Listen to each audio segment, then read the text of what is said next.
خلق الانسان من علق اقرأ وربك الاکرم الذي علم بالقلم علم الانسان ما لم يعلم. جیسا ہی پڑھنا شروع کیا تو آقا صلی اللہ علیہ وسلم بھی کیا ہے پڑھتے گئے. تو یہ نبی پاک صلی اللہ علیہ وسلم کی پہلی وحی تھی، پہلا سورت تھا، پہلی سورہ تھا حضرت قرآن پاک میں. نبی پاک صلی اللہ علیہ وسلم کو پہلی نبوت کے وقت پہلی سورت یہ سورت نازل ہوئی. تو اس سورت ہی سے رمضان کا آغاز کیا جاتا ہے. وہ کیسے؟ یہ پہلے وحی سے رمضان کا آغاز کیسے کیا جاتا ہے؟ ایک تو پہلی بات یہ ہے کہ نبی پاک صلی اللہ علیہ وسلم سفر کرتے ہوئے غار حرا پہنچتے تھے اور کھانے پینے کا پورا توشہ سامان لے کر کیا ہے غار حرا کو پہنچتے تھے. تو پہنچنے کے بعد کئی دن، کبھی ایک عشرہ، کبھی ایک زمانے تک کیا ہے نبی پاک صلی اللہ علیہ وسلم وہاں غار حرا میں بیٹھ کر، غار میں بیٹھ کر اللہ کی عبادت کرتے تھے. اللہ تبارک و تعالیٰ نے نبی پاک صلی اللہ علیہ وسلم، اس میں سے ایک پہلی بات یہ ہے، اللہ تبارک و تعالیٰ نے کبھی بھی نبی پاک صلی اللہ علیہ وسلم کی عادت کو، نبی پاک صلی اللہ علیہ وسلم کی حالات زندگی کو ضائع نہیں کیا. اس کو ایک آئیڈیل بنا کر بھیجا، اس کو ایک آئیڈیل بنایا کہ امت کے لیے خاص ایک طریقہ بنا کے دکھایا. تو نبی پاک صلی اللہ علیہ وسلم غار حرا میں عبادت کرتے تھے، تو اس عبادت کو رمضان بنا دیا، رمضان کی عبادت بنا دیا. نبی پاک صلی اللہ علیہ وسلم غار حرا میں جا کر عبادت بھی کرتے تھے، اور جو توشہ لے کر جاتے تھے وہ توشہ کم تھا، تو کم رہنے کی وجہ سے ذرا ذرا کیا کھاتے تھے، ذرا ذرا اس کو استعمال کرتے تھے، کھانے پینے میں کمی کرتے تھے. اسی کمی کو روزہ قرار دیا. رائٹ، اچھی بات ہے. لیکن یہ رمضان کے روزوں میں پانی کیوں نہیں پیتے؟ نبی پاک صلی اللہ علیہ وسلم نے فرمایا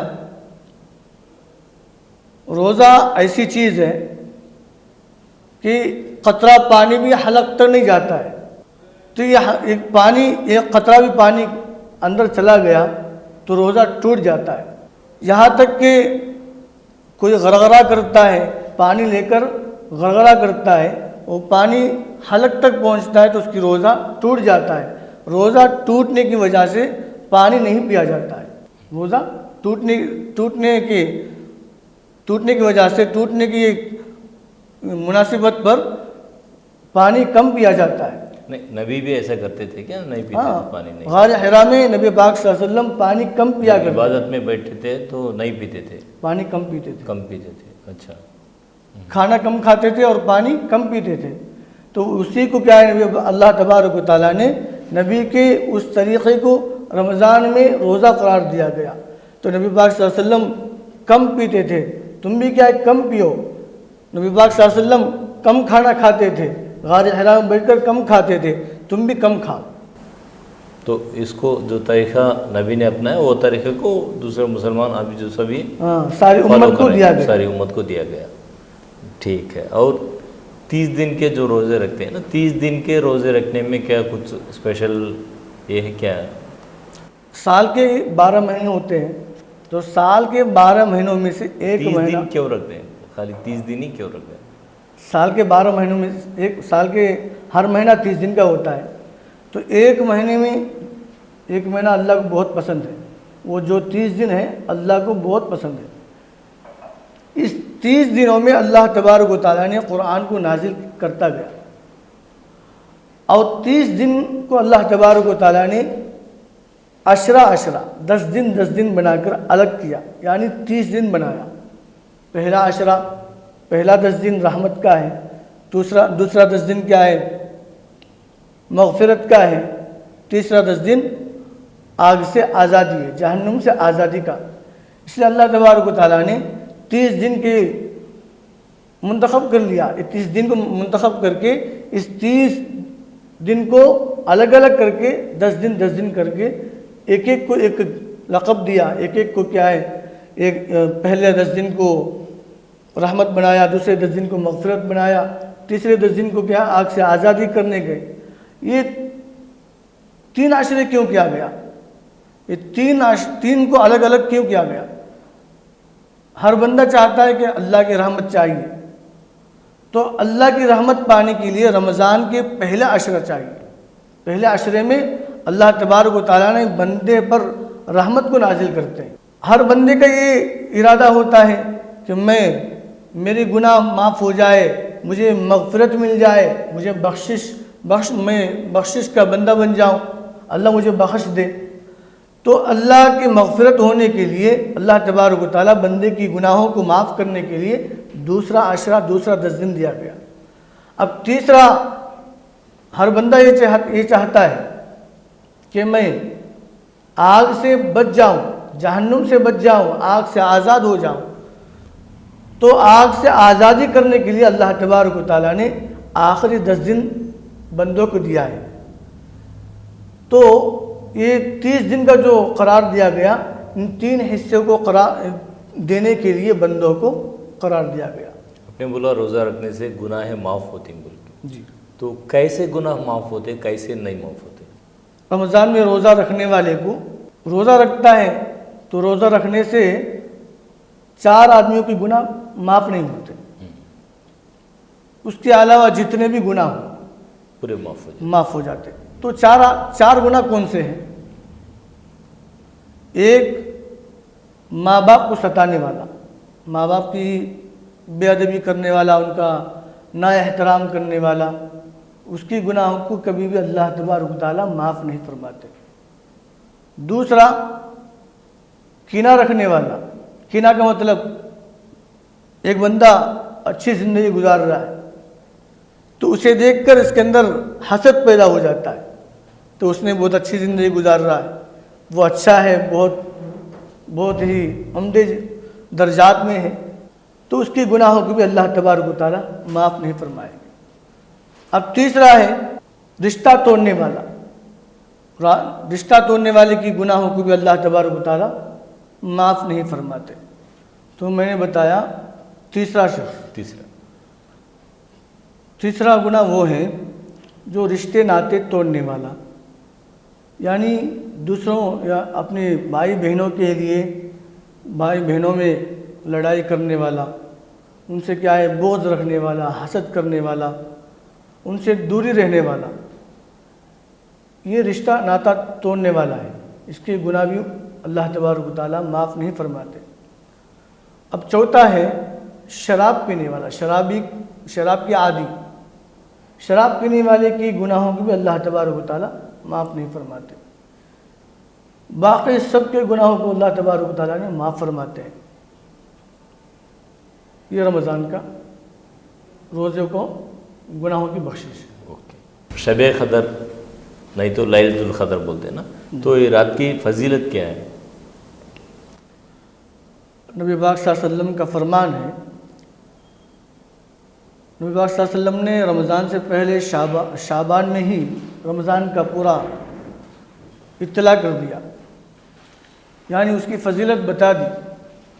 رمضان مبارک مہینہ ہے، رحمت والا مہینہ ہے، اس میں ایک رات ایسی ہے کہ ہزاروں مہینوں سے بہتر ہے، ہزاروں مہینوں سے بہتر ہے، اور اس رات کو کہا جاتا ہے لیلۃ القدر۔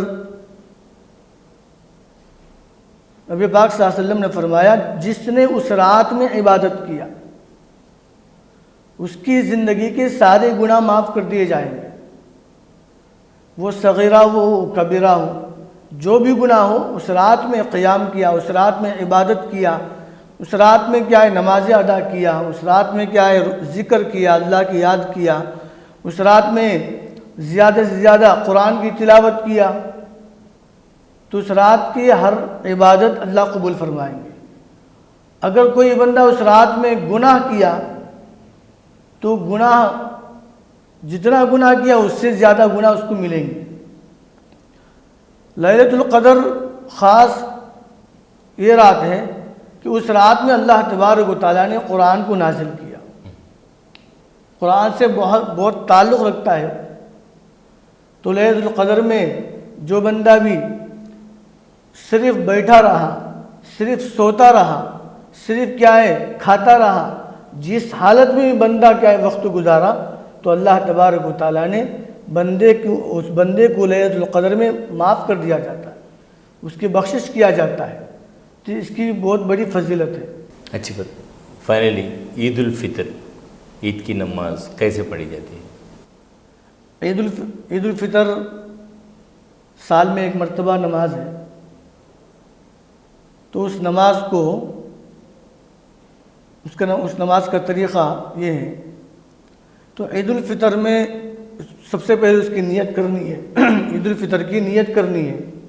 عید الفطر کے 2 رکعت واجب نماز ادا کرتا ہوں، عید الفطر کی 2 رکعت واجب نماز ادا کرتا ہوں 6 زائد تکبیروں کے ساتھ، 6 زائد تکبیروں کے ساتھ میں نے عید الفطر کی نماز ادا کرتا ہوں۔ اللہ کے واسطے منہ کعبہ شریف کے تابع اس امام کے، جس امام کے پیچھے نماز ادا کرتے ہیں اس امام کا نام لینا ضروری ہے، تو امام کے تابع ہیں۔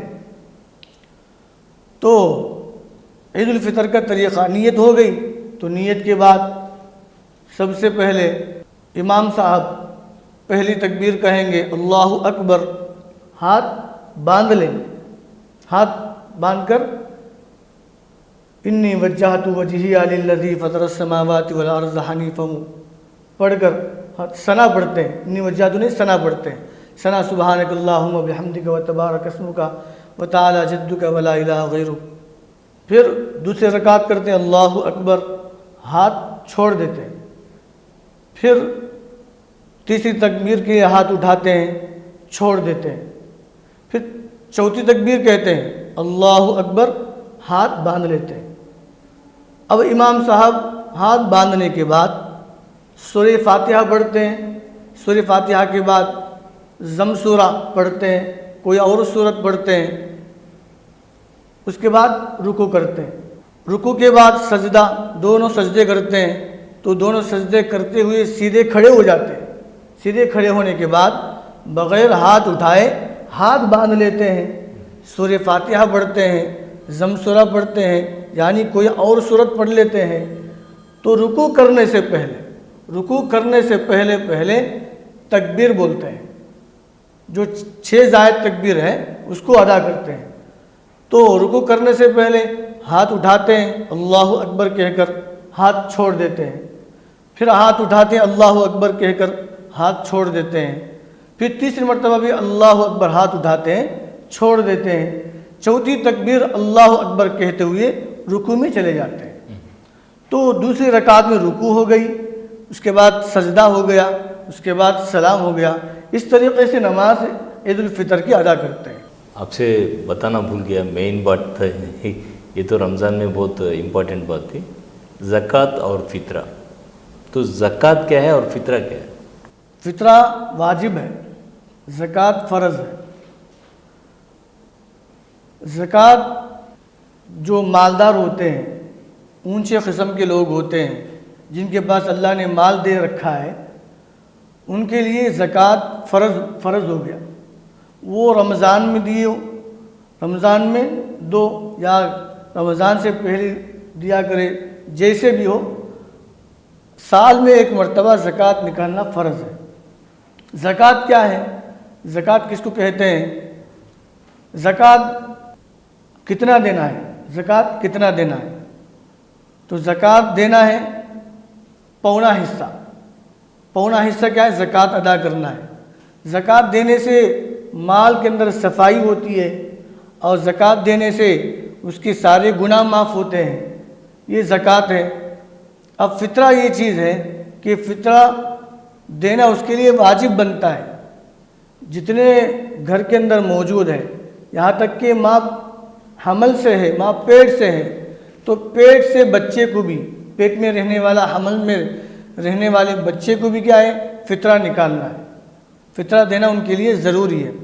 تو فطرہ اس لیے دیا جاتا ہے کہ بندے کے رمضان کے سارے گناہ معاف ہو جائے۔ کتنا دینا ہے فطرہ؟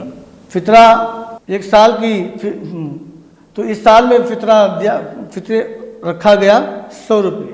100 روپے ایک آدمی کو فطرہ 100 روپے۔